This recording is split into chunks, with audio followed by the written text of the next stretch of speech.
Hey everybody, and welcome back to another episode of the Navs Effect podcast. I'm your host, Naveen Ganglani.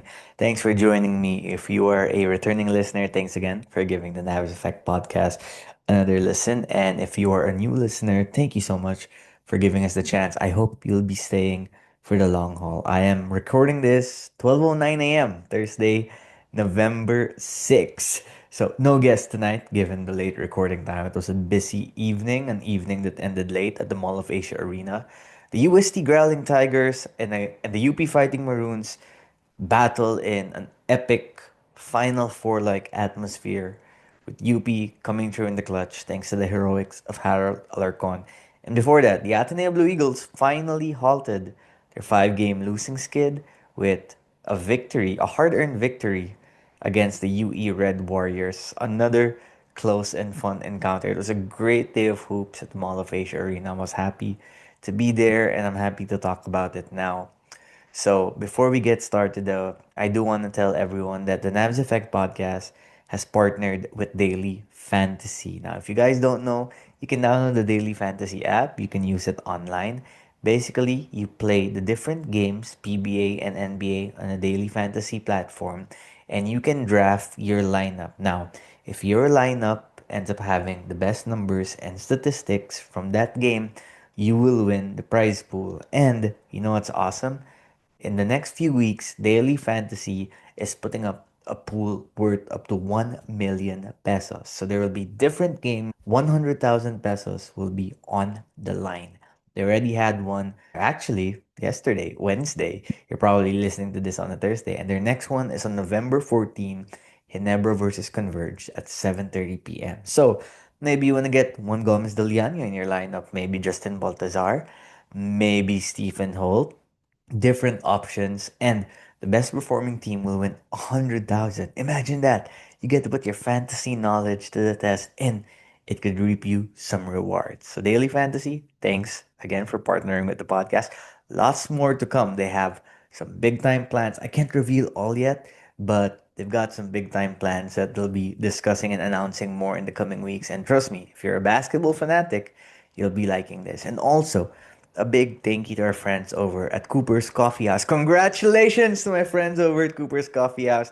They have soft launched their new BGC branch. I cannot wait to check it out. Again, we are fans of Cooper's at this podcast. Their matcha, their brown butter latte. I have not yet tried the brown butter cold brew, but I will. It's on the list. So thank you to Cooper's. Much love to you guys always.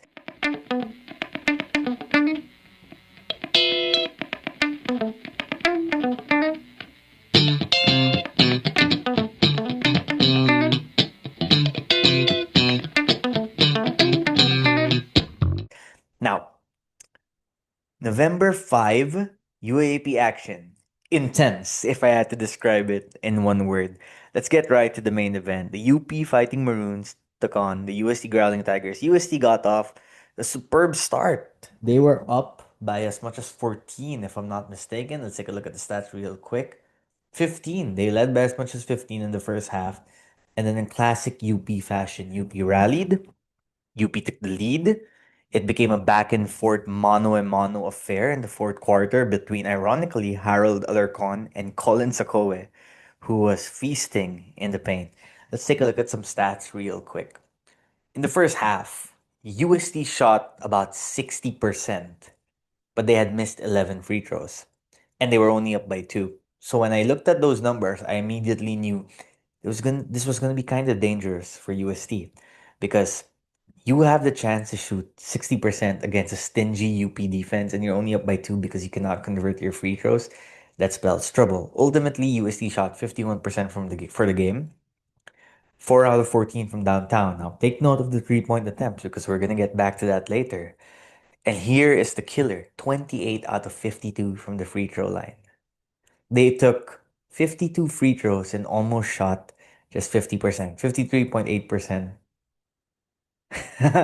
The UST and LaSalle should probably get in a room and talk to some mental practitioners about their free throw woes and how it cost them against UP, because those free throws will haunt the players. Maybe not forever, but at least for some nights, right? Because when you have the chance to beat a team like UP, a team on the roll, a team on the rise, a team that's starting along with NU to look like the best teams in the league, you have to take advantage of that. UP, on the other hand, they shot 49%, well, 48.5% from the field, 10 out of 28 from downtown. That's nearly 36%. So that's efficient for college basketball. Not that great at the free throw line, 68.4%, but only 19 attempts. Harold Alarcon led the team with 22 points and 9 of 18 shooting.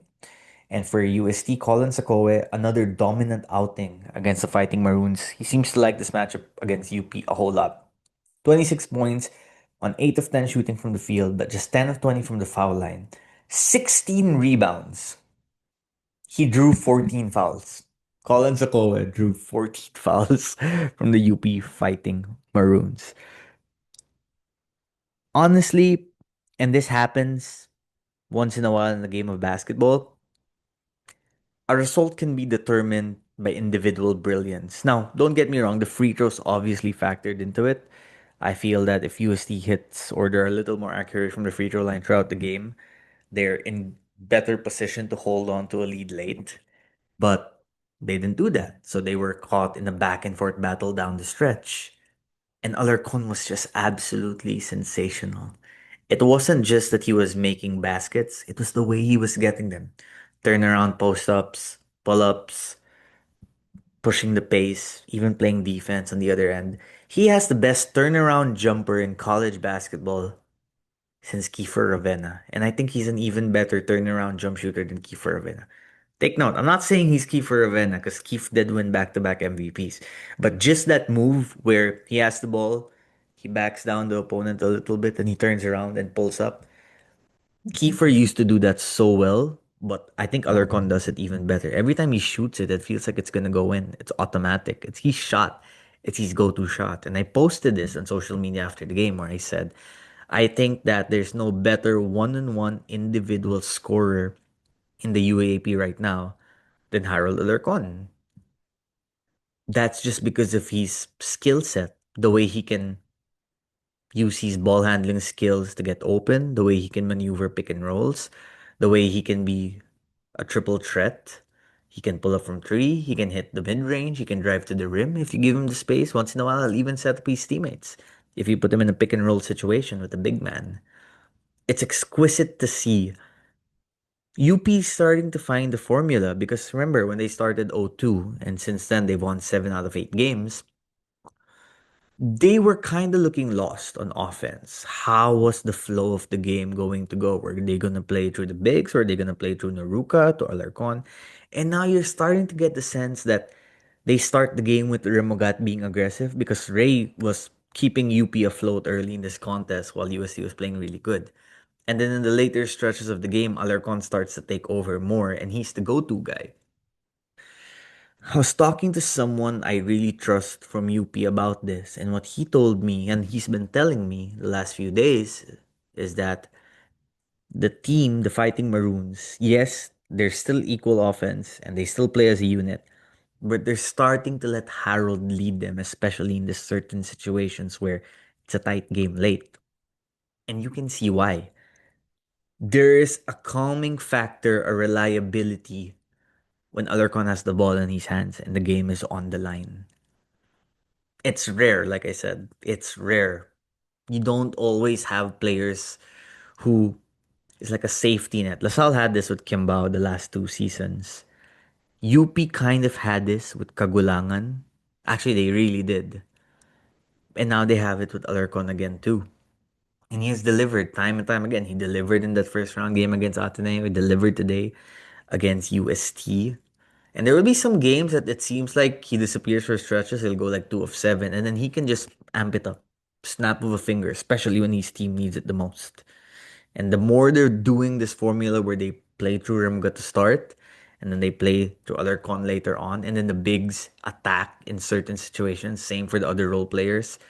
That is the formula UP has been using, and it's been working really well. And you have to give Coach Gold a lot of credit. I mean, a lot of his main guys now were guys who were playing supporting roles the last few seasons next to JD, Francis, QMB, And even after losing those three very important players, and by the way, Francis is starting to play really good in the B League, he has found a way to instill the confidence in these other guys to step up and take the reins. And that's what they're doing. And I think UP with NU right now are the best teams in the UAAP. And in a matchup between NU and UP, I think UP has not a major advantage, but an advantage against the Bulldogs. And the results of their games have proved it so far. For UST, if there's an if there's a positive to take out of this, and by the way, Fortsky looks like he twisted his ankle. We don't know if he'll be out an extended period of time or maybe he'll be back in the next game. But he was back in the bench supporting his teammates in the final quarter, so that's a good sign at least. But it shows that the more they can get the ball to Okoye, the more they can play through Okoye, the more the other aspects will be easier for his teammates to attack. Like there will be seams for Caballero to slice and penetrate through. Paranada seems to be comfortable playing the pick and roll game with Akowe because Akowe takes up so much space with his heft and his size that Paranada can start maneuvering, can go left and he can go right. And then once he sees an opening, he can take that pull up shot. And he has a knack for hitting some big shots too. And he seems to be the best guy in terms of getting the ball to Akowe. Ironically enough, I think the Paranada Akowe pick and roll ball screen action is the best attack for UST when they really need a bucket. Now, I still think there will be times they should go to Cabanero. I mean, give Nick credit because when UP went up by 8, I think it was in the third quarter, Cabanero kept them afloat when it looked like UST might do so. He has some great isolation moves. He can go 1 and 2, 1 and 3 from time to time. Now, there will be moments it leads to some offensive possessions where you're like, the ball's not moving enough. But you need guys to do that sometimes to make something out of nothing. And Nick is that guy. But that Paranada Akoe pick and roll look really good. Nevertheless, it's not gonna matter if UST misses as much free throws as they did. So they need to work on that. Not a great game for Jello Crisostomo as well. Picked up the technical foul in the second quarter. Ended up getting 4 fouls in the first half, then fouled out later on. They really needed him in this game. And after the contest, immediately, as always, it comes to blaming the referees, blaming officials, which has become so common this UAP season. Unfortunately, it was like, oh, why did UST get 52 free throws? The refs were helping them. The refs were making sure they were in the game. And I posted some statuses about this on Facebook and Twitter, and I posted a video about it on Instagram and TikTok where these stakes that have added up more and more. And by the way, it's not just one fan base, it's all 8 UAP fan bases. Again, I will repeat that. It's all 8 UAP fan bases. It's become such a common factor now after the games. Oh, luto yan. Bayad yung refs na yan. Madaya yung refs. Tanga yung mga refs, bobo yung mga refs. And by the way, these refs hear these insults during the games too. Those of us who watch the games live, we can hear the insults the refs take. And can you imagine the mental resolve that these referees have to keep a straight face and to not answer back? Can you imagine what it makes their family members feel like? Can you imagine how they feel when they go home at night? I'm not here to play knight in shining armor for UAP referees because I have been critical of them in the past too. But the difference is you can be critical to referees for maybe missing a call here, missing a call there, being inconsistent. That all happens. But to say that the referees determine winners and losers, that's when it gets overboard, and that's when it becomes a lazy take, plus ignorant too. Now people have been telling me, oh, how about Coach Tab? How about Coach Gavina? Coach Jeff, they complain about the refs. Yeah, they complain that the refs can be inconsistent sometimes, and which again I said is true. But I have not heard them say the refs are the reason why we lost the game. Or the refs are the reason why the other team won the game. Because they know that's not true too. 40-minute basketball game, there's so many factors involved. Offensive game planning, defensive game planning, different motions you run, different sets to get your best players open, different sub patterns, rotation changes. Some games you'll go big, some games you'll go small on defense. Some games you'll press up, some games you'll go zone, I mean, it can change from quarter to quarter, it can change from minute to minute, it can change from possession to possession. It's such a nuanced game, the game of basketball. And how often people just complain or summarize the result of a win or loss just to what referees decide or the calls they make portrays how lacking the knowledge is for the game of basketball sometimes is. Now, I'm not gonna isolate this just to the UAAP or just to the Philippines because every sports league in the world you will see complaining about the referees. But we need to be better about it. And by better, I mean we need to understand and acknowledge there are different aspects of the game that play a bigger role in determining who wins and who loses. And let's just remember these referees are human too. So the next time you're pissed off, and I get it, you're pissed off because you're emotionally attached to the team. You love your team, you love your school, right? You paid good money to watch these teams. But they're human beings too. So next time you wanna throw a curse word at them, insult their family, insult their intelligence, just remember that. Some kindness can go a long way. Now, to go back to the 52 free throws equation, it's not like it happened randomly. It's not like the refs woke up today and decided we're gonna give UST so many free throws. UST took a total of 55 attempts from the field. Only 14 of those were from 3-point range. Now, why is that important? 14 attempts from downtown is half what they normally average. Half. UP entering this game led the UAAP in free throws allowed, and they were second in fouls allowed. They're now officially first after today's game in both categories. And I know this for a fact because I confirmed it with someone from UST. Was the game plan to specifically limit the number of 3-point shots and attack the paint, attack the interior? This person said yes. We saw, he said, that the stats indicate UP allows the most fouls, UP gives the most free throws, and we wanted to capitalize on that. And you know what? If UST makes 10 more free throws, we're probably talking about how that's a great strategy. They probably end up winning the game. But they missed the free throws. They had a good strategy, they executed it, but they couldn't execute it flawlessly.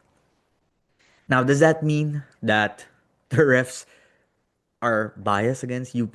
They'll make UP foul? I mean, they'll give UP a bunch of fouls? No. UP plays a physical brand of defense. And you know what? They should, because they have the pieces to play a physical brand of defense. They have these stingy guards who like to do ball pressure or who like to pressure the ball a lot, pick up early, pick up high, and try to force turnovers. Because UP knows when they get running on the break, they can get fast break opportunities. They're a nearly unbeatable team. So it's high risk, high reward. I mean, game three of the finals last year, they didn't want Mike Phillips getting easy layups and easy dunks in the paint, so they're gonna foul him. Mike, we know you're not a good free throw shooter. We're not gonna let you beat us in the paint. If you're gonna beat us, it's gonna be at the free throw line. And Mike missed free throws, and UP won the championship in this game. Collins, we saw last time how much he dominated us. Collins still got 26 points, which goes to show that despite the stingy physical defense UP was playing, he was still converting. But the other times where UP sent him to the foul line because they didn't want him to get easy 2 points, he went 50%, 10 out of 20. UP won by 1. The math is matting. And it's a good strategy. And also in UST's case, they didn't want to take a lot of 3-point shots because they knew as well that if they would miss these 3-point shots, oftentimes missed 3-pointers lead to long rebounds. And guess what? You give UP long rebounds, they're going to get out on the break. You're getting a 3-on-2 fast break opportunity, 2-on-1, maybe 4-on-3. That's 2 or 3 points for UP. It's strategizing. UP and UST both came with particular strategies and they collided to some degree. And it turned out to be a close, entertaining, heart-stopping Final Four like game. If you were in that crowd, you know what I'm talking about. That felt like a Final Four game. And in the end, UP ends up making one more big play, courtesy of Harold Alarcon, who scored 10 of his 22 in the fourth quarter, including his team's last 7 points, than UST did because UST, particularly Akowe, lost the ball in that final possession, and Asido missed that short stab in the baseline. That's the game of basketball. Sometimes it comes down to one play. A lot happens before you get to that final sequence, but sometimes you get to that final sequence and it ends up being who can make that one last play. And on Wednesday, Harold Alarcon did. And because of that, UP is now number two in the standings. And UST is in a three-way tie with Ateneo and Adamson. All of them are 5-5 for the last Final Four seed. I mean, let's look at the standings real quick here. So, NU is 1 at 8-2. UP is 2 at 7-3. UP has a tiebreaker. So if NU loses one more game and UP goes undefeated the rest of the way, UP would be number one. La Salle is 6-4. The next game is against Ateneo on Sunday. Ateneo, UST, Adamson are 5-5. And FEU is still right there, 4-6. The only team you can say is out of this Final Four race is UE because the only question for UE now is are they gonna win one game? And my God, it felt like they were gonna win that one game earlier at a certain point. They were up 11 in the third quarter. Just another heartbreaker for UE. Coach Tabs said it best in the post-game press conference. If any of the teams remaining on UE's schedule will sleep on them or go easy on them, UE is gonna get the win. Because you can just see it in the way they're playing, the way they were moving earlier. They wanted that win so bad. Lingo Lingo was back and he was superb. Abate was superb. I mean, they had some bad shots, but in that offense, they need to take some bad shots sometimes because they're not always gonna get the best shot. They don't have the talent as much as other teams do. Momoway wants to win so bad. You could just see it in his face. Lingo Lingo had 19 points, 6 of 21 from the field, not efficient, but 5 rebounds, 4 assists, was a plus 5. And he's 36 minutes. Momoway had 19 points, 18 rebounds, 4 assists. Abate, 18 points on 13 shots. He's going to be a great pro. 4 rebounds, 6 assists, plus 2. Momoway, Lingo Lingo, and Abate, when those guys were on the court, UE outscored Ateneo. And I do hope UE gets one win at least before the season ends. I really do. I think John deserves it for sure before he departs the UAAP. He's too good to go out 0-14. Now for Ateneo, they're now 5-2 with Divine Adili in the lineup. And Divine was major in this game. The third quarter and the early fourth period when UE was in control, Divine was making some shots in the post, short stabs at the rim, where he kept Ateneo afloat in time for the rest of the guys to catch up and seal the deal. But in addition to what Divine can do, rebounding, rim protection, scoring in the paint, it also allows guys like Escobar and Ladi to play their more natural positions, the forward positions, where they can operate more from the outside. They don't have to worry about defense so much. And I know a lot of people have kind of lost faith in Ateneo to some degree, but injuries can really affect you. I know for LaSalle it seemed like it actually helped them, but that's not always the case. And I think the fact that Ateneo is 5-2 with Adili is more indicative of this team's potential than what we saw during their recent losing streak. Now, don't get me wrong, I don't think they're an invincible team, and they're definitely not playing as good or as confident as they were early in the season when they started 4-0. But people should not assume LaSalle is going to easily beat them on Sunday. That's far from the truth. I think that's going to be a very competitive game. A game both teams know they need to win. So there's going to be a lot of fireworks. And I think that game is gonna go a long way later on at the end of the elimination round in determining who makes the final four. It just feels like it. Feels like there's gonna be a lot of stakes on the line. Man, it's gonna be so exciting. We have to give a shout out to Ian Espinosa as well. He played solid 13 points plus 10 in these 16 minutes. They needed him in particular because Bahay wasn't playing so well. Bahay 0 points in 12 minutes, -6, 3 assists, 3 turnovers. Very un-Jared Bahay like. He even had a technical foul where they made physical contact with the game referee. And that's not Jared Bahay. Even Coach Tab admitted after the game where Jared was not himself, but he would be the first to admit that he didn't play well. So expect to have him maybe look to get a bounce back game on Sunday. Escobar was solid, 11 points, 5 rebounds, 4 of 10 from the field, 2 steals. Underrated defender, Dom Escobar is. Waki Espina, though, we gotta talk about this guy. Only 7 points today, 4 rebounds, but he's only in his second year. And if you want to talk about someone who's gonna be a star for Ateneo in the later years of his career, he's one of them. He knows how to be efficient without the ball. He knows how to spread the floor in the corners. He knows how to play defense, to provide hustle plays. He will just do what it need or what is necessary to help his team win. The kind of guy that Coach Tab likes to have in his system. It's ironic actually that Josh Lazaro played only 14 minutes while Espina played nearly 28. And Lazaro is in the final season of his career. Espina's only in his second season. So you're seeing a shift there to some degree. But definitely, it was good to see Ateneo get that win. Good to see them get right back on track. It's just kind of sad that it had to be against a UE team that once again blew a double-digit lead. But that's the UAAP. One moment you're up, the next moment you're down, especially this season.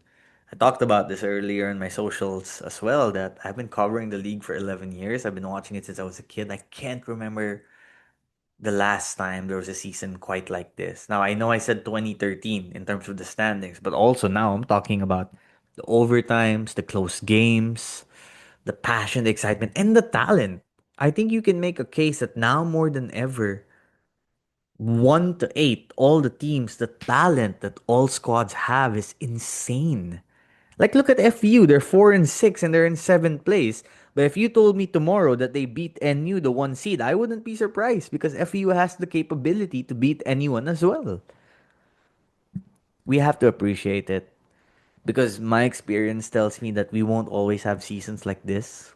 It won't always be this exciting every day that there's a game. So let's enjoy it while it lasts. And go easier on the refs, guys. Again, I'm not saying they're perfect. I'm not saying they're the stars of the show. In fact, that's what pisses me off sometimes about them. It's when they feel the need to kind of take center stage and have like main character energy with some of their calls. But at the end of the day, a foul is a foul, a charge is a charge, a turnover is a turnover. And the UAP has announced this. Their accuracy score in the first round was above 90%. And that is the review of all the games of the league of all divisions, men's, women's, and under 16. And that score of slightly above 90%, I believe it was 93 point something, is in line with what the NBA and FIBA give as scores for their officials as well. Sometimes we see one or two bad calls, which is inevitable because of human error in the games, and we think immediately refs are inconsistent. They suck. They're causing the losses. They're this, they're that. But in a 40-minute college basketball game where there there's almost 200 combined possessions, you're gonna get a few mistakes. And if the mistakes are less than 20 or less than 15, that doesn't even count for 10% of the game, right? And I get it. Some of these calls, swing calls, can impact the rest of the game, like a foul here, a foul there, but they don't determine wins or losses. Let's just keep that in perspective because it's so easy to get lost in the sauce where we just blame everything on the referees because it's the easy way out. It's the easy solution. Instead of watching game tape or properly looking at the stats and looking at game tape that led to the stats, we just decide, okay, the ref screwed us over. That's it. So that we don't have to watch the game again and we don't have to look at the game tape again. But these people in the UAP, they sleep late at night after the game days, wake up early the next morning to rewatch the game, to rewind, pause, and check every call. And I'm not trying to turn this into the Navs and the Navs effect is trying to defend the UAP. No, I'm just giving you guys the facts, and these are the facts. So let's just keep that in mind.